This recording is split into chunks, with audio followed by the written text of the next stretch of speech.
Kumusta na po kayo?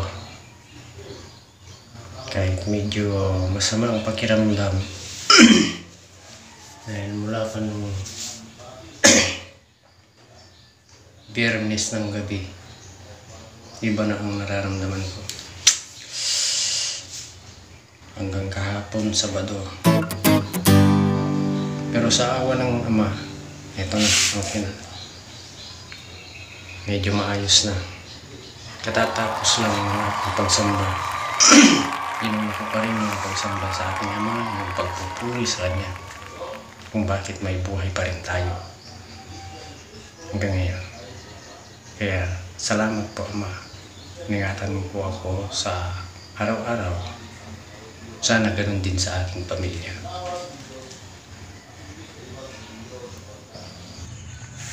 Dito muna ako sa labas kasi para makalanghap din naman ng sariwang hangin.